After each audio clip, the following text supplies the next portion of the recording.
Are you about to take admission somewhere? So let's learn some English phrases for that. दाखिले खुले हैं. Admissions are open. दाखिले कब खुलेंगे? When will the admissions open? दाखिले का मेयार क्या है? What's the criteria for the admission? क्या मैं दाखिले के लिए अहल हूँ? Am I eligible for the admission? क्या आप अपने इदारे के मुतालिक कुछ बता सकते हैं? Could you tell me something about your institute? दाखिले के लिए कौन से दस्तावेज़ात जरूरी हैं? What documents are required necessary for the admission? दाखिले के लिए कितने नंबर चाहिए? How much marks are required for the admission? मैं यहाँ दाखिला कैसे ले सकता हूँ? How can I get admission here? Graduation के लिए मुझे कोई अच्छा सा इदारा बताएं. Suggest me any good institute for graduation. मुकम्मल कोर्स की फीस कितनी है? How much fee for the complete course?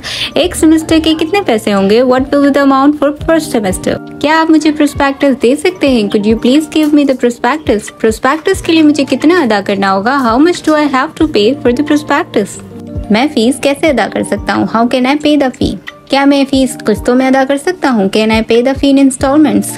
क्या मैं इस सेमेस्टर को फ्रीज कर सकता हूँ? Can I freeze this semester? क्या आपने टेस्ट पास कर लिया? Have you cleared the test? आपने पिछले साल कहाँ पढ़ा था? Where did you study last year? क्या आप प्राइवेट या सरकारी इदारे में दाखिला लेना चाहते हैं? Do you want to get admission in private or government institute? आपको मुतल्लिका बैंक में फीस जमा करानी होगी. You will have to deposit the fee in the concerned bank. रसीद अपने पास रखना. You must keep the receipt with you. इस दरखास्त फॉर्म को पुर करें और दोपहर में आ जाएं. Fill up the application form and come in the afternoon. दाखिले के लिए अपने वालिदैन के साथ आएं. Come along with your parents for admission. Hope you liked it. Thanks for watching.